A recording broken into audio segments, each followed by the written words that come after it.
Okay, guys, welcome back. I think my computer hates me because I've already recorded this 3 times and my computer just keeps randomly shutting down and I keep losing the footage. So I don't know how many more enthusiastic takes I have left in me, but oh my goodness, I hope this is the last take I have to do. Anyways, welcome back. Today we're going to be looking at number 49, so get your notebooks or snapshots ready because this is Santa Sabina, created in Italy, Rome, and it is a late antique European style. It is made of brick and stone, and the official AP Art History curriculum provides us 3 images. One is the exterior of the building, one is the interior, and one is an architectural floor plan that shows the layout in a bird's eye view. Okay, so again, this is late antique Europe. So Catacomb of Priscilla was secret and illegal and underground. Now, Christianity is legalized, hooray, so there's no more hiding. So what do? They build a church above the surface. So now it's out in the open. It's allowed. You might be wondering, who on earth is Sabina? Well, Sabina was a martyr, and a martyr is someone who dies for what they believe in.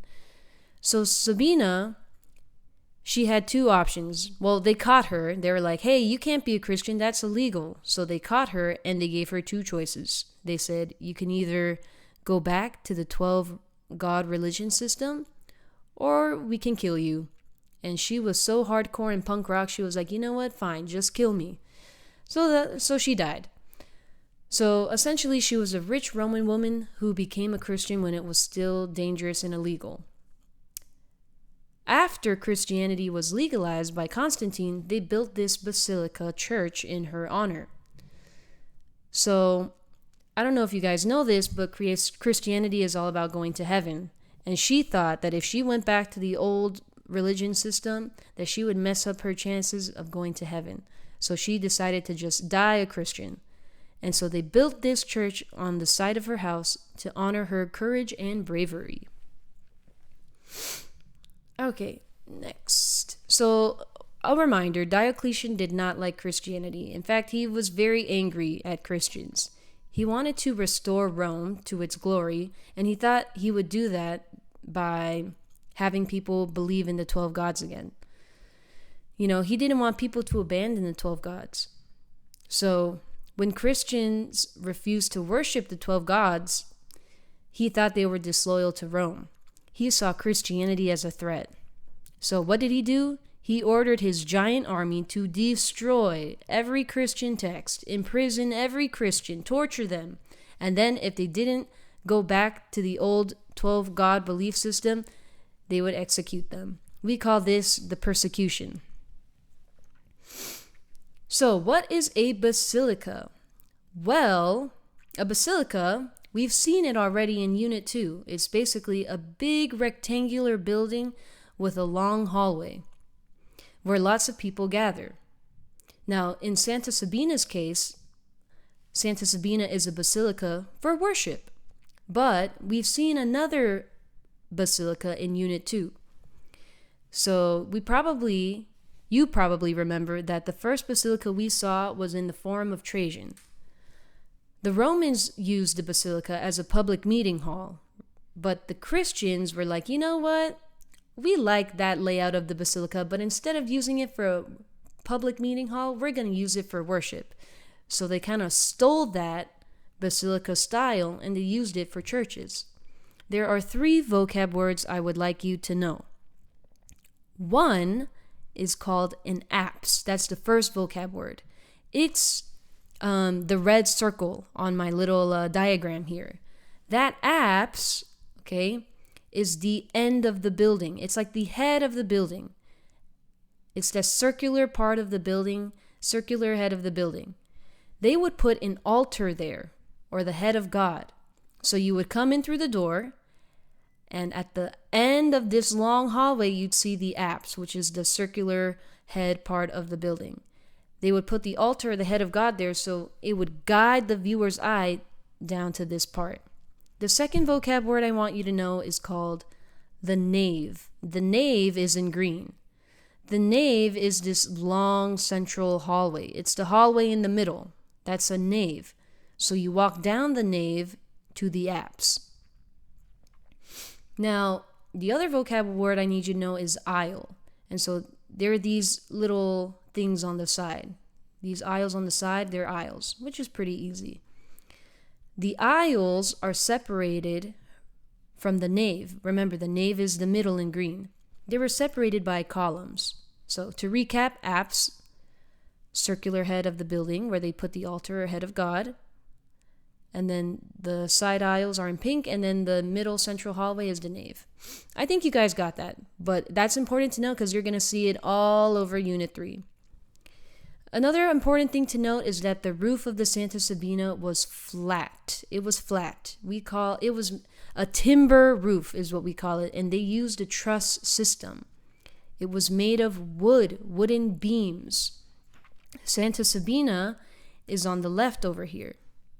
Santa Sabina is on the left over here. And then there's this other random building, but that does not have a flat roof, obviously. We call that a vaulted roof. Okay? But Santa Sabina's roof was flat and made of wood, using the wood truss system, a timber roof. So you guys remember the apse? It's that circular, it's the head of the building where they put the altar. Well, over here, this is Santa Sabina on the right. We have a half dome. Okay? This is different from old Roman buildings because does anyone know what piece this is? This is the Pantheon. The Pantheon. And the Pantheon uses a full dome. So I think that's pretty easy. And I added some images of geometry on the bottom there. So Pantheon, full dome. Santa Sabina, half dome. I think you guys got it. So we see the first basilica in the Forum of Trajan. Not that it is the first ever basilica, but that's the first one we've seen. So the apse for Romans would be right here, and it would be a place where high officials and judges would sit. But the apse for Christians is where they put the altar or the head of God. So you come in, there's a long hallway, and then there's the apse. And I think you guys know everything else. We'll get into transepts later. So this is a comparison. This is a Roman administrative building, and this is a Christian church. This basically just shows you that the early Christians were they took inspiration from the old Romans. Now, they could have taken inspiration from actual religious Roman buildings, but the early Christians were like, you know what? It's way too small in there. Because it was just used to house the statue of the god. And the early Christians wanted a big, big, big room for community worship, which is why they liked the basilica. Even though the original basilica wasn't for religion, it was just for civic or administrative purposes. So this is a Roman temple, right? And it has a really complicated outside and a really tiny inside. So here's the difference between an arcade and a colonnade. An arcade, right, is a wall supported by arches. Okay, it's supported by arches. A colonnade is a wall supported by columns. So they're a little bit different. The Santa Sabina has an arcade, okay? And then this is a colonnade, which I'm sure you know from Unit 2. Here's an example. This is Santa Sabina, arcade, arches, wall supported by arches. And can anyone tell me, actually no, Jasmine, can you tell me what kind of column this is right here? It's a Greek column. If you said Corinthian, that is correct. So here's some more vocab for you. But encircled in yellow is what we call a spolia. A spolia is essentially repurposed elements or parts of architecture from an older building. So the people who built Santa Sabina, they literally kind of stole or repurposed these Corinthian columns and put them in the church. And they borrowed these columns from the temple of Juno, which is a pagan temple, a pagan building. Pagan meaning not Christian.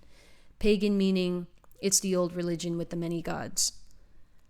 So over here, right, next to these arches, we have a image or a picture of a wine and chalice. And this is like early proof of them thinking about the Holy Communion.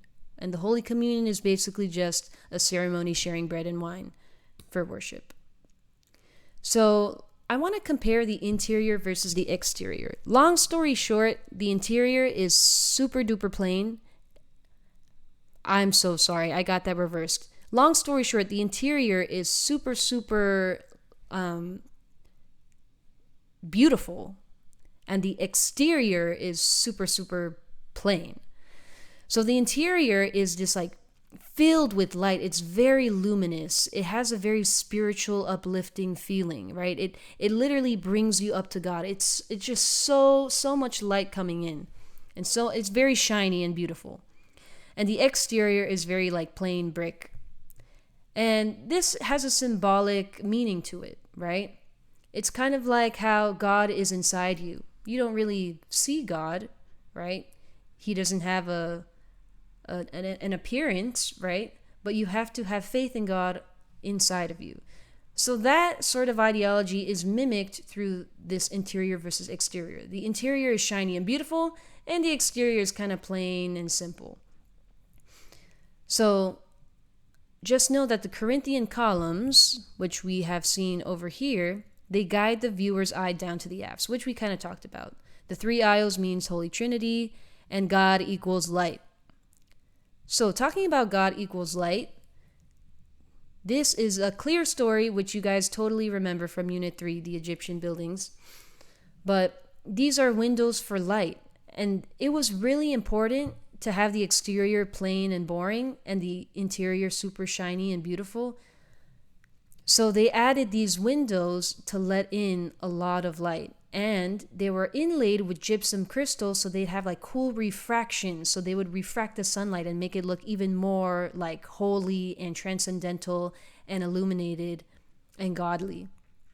Another thing is that inside the Santa Sabina we would have mosaics and frescoes, and the mosaics also had a refractive light quality, but unfortunately all the original mosaics are gone. We no longer have them, but this is a similar image from a similar building to give you an idea of what that might look like. Another thing is on the Santa Sabina we have wooden doors, and on each little panel is a carved biblical scene. So it's shocking how we still have the wooden doors, because wood is not a very longevitous material. But one of the most important panels is early sightings of a crucifixion. But instead of Jesus being nailed on a cross, he's being nailed on some other structure. But it's that same early, it's that same ideology, but it's an early sighting of the crucifixion. So there is no transept in the Santa Sabina.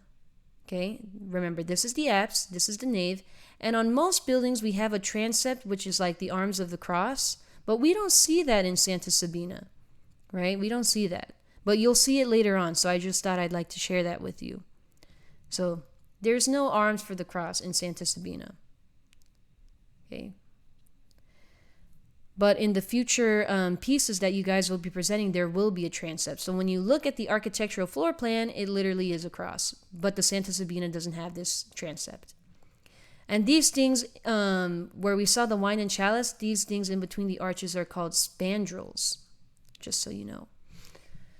So let's recap. Okay, remember, form follows function. The form of the Santa Sabina, right? It's a basilica plan. It has a flat timber roof with a wood truss system. There are Corinthian columns that guide the viewer's eye down to the apse. There's a nave arcade, clear story windows to let in beautiful light. The spandrels with marble inlays to again reflect more light. Has a plain brick exterior but a beautiful shiny interior. And it was originally decorated with frescoes and mosaics, which we don't have anymore.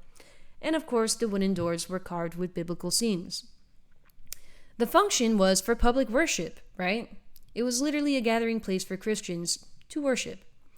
And the design focuses attention towards the absent altar, which is a symbol of heaven.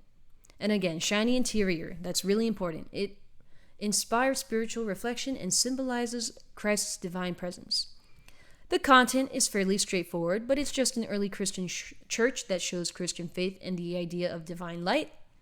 And the context is that it was modeled after Roman basilicas, not temples. And it shows the transformation from imperial Roman architecture to Christian use. And we get that shift from private worship, which was illegal, in the catacombs underground, to public worship in big spaces. And Sabina was a martyr. So now it is trivia time. I'm going to call random people. Okay, Andrea, number 1. Who is Sabina and why did she die? You get 10 seconds.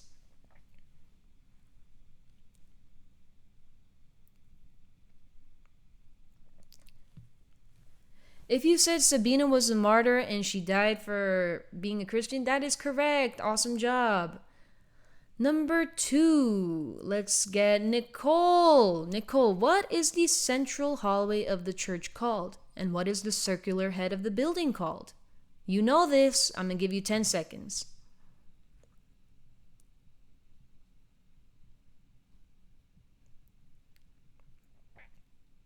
If you said nave and apse, that is correct. Awesome work.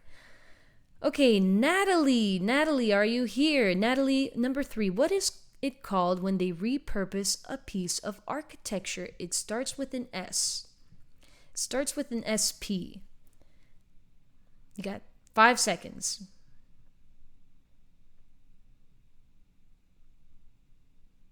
Okay, very good, Natalie. Very impressed. Number 4. Let's see. Catherine, what are the windows called? And what did they do for the Santa Sabina? You got 10 seconds.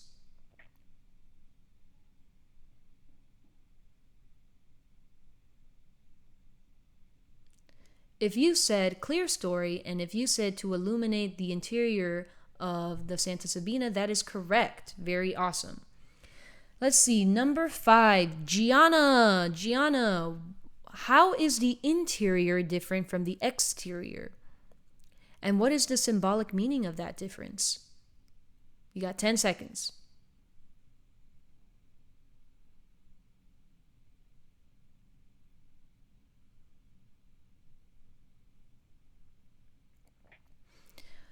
Awesome job, Jana. If you said the interior is shiny and the exterior is plain and boring, that is correct. And if you said symbolically it meant that God is faith within you, that is also good. Fantastic. Okay, I still haven't called on everyone today, so I need to make sure I do that. Let's see. Allison, number 6. What were originally on the walls of Santa Sabina?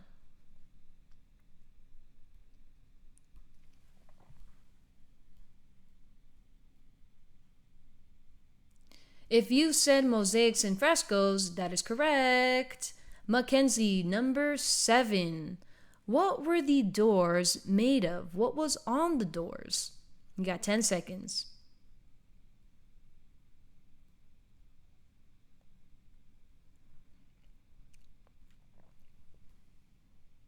Awesome. If you said carvings of biblical scenes and you mentioned the crucifixion, that is excellent. Okay, we got 2 more. Let's see. Number 8. I'm going to call on someone again. Kayla, what was the design of the roof? And what was it made of? What is it called? What was the roof design called? What was the terminology? You got 5 seconds. This is an easy one.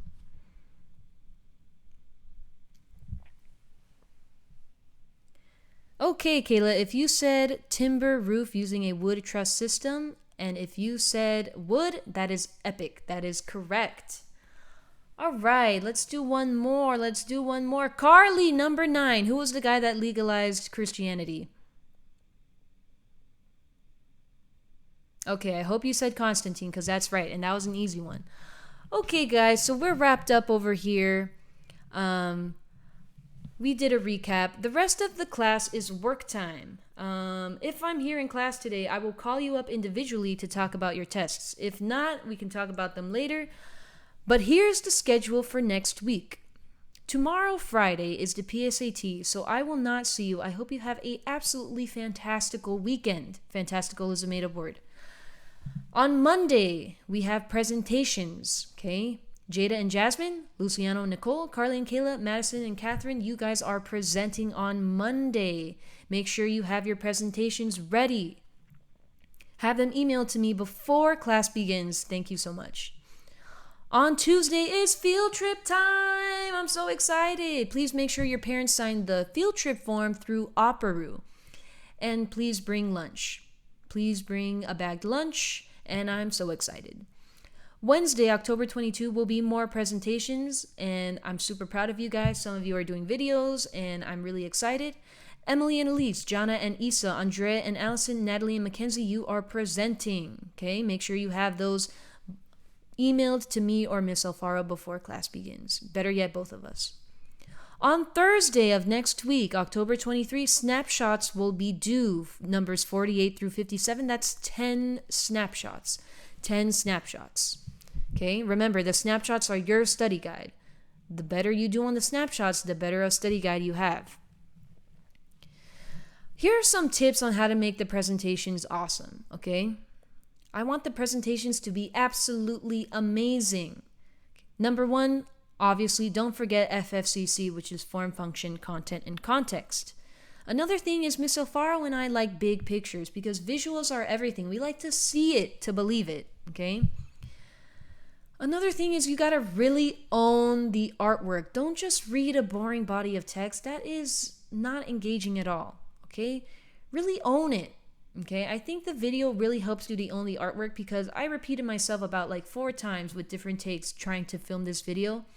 But those were not lost attempts. Those were practice, which made me more eloquent about and articulate about the piece later on. Talk to us about the piece like you would talk to a friend. Okay, be knowledgeable and be passionate. Enthusiasm goes a super long way. Don't just talk like a robot. Okay, talk like you would to a friend about a subject you're interested in. Another thing is to please talk slow, like super duper slow. Do not talk fast because we will not catch up. The most important thing I could say is as the audience, right, as you're listening to your classmates present, after, ask questions, or during, just ask questions in general. The more questions, the better.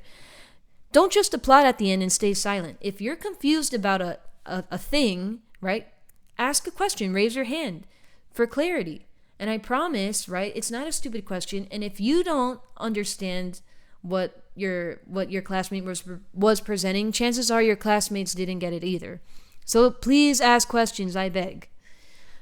Okay, that's it for today. And I'm going to leave this screen on the board so you guys can reference it. It basically is kind of how late antique evolves into other art styles. So I don't know if you guys remember East versus West, but the East is Byzantine and the West is medieval.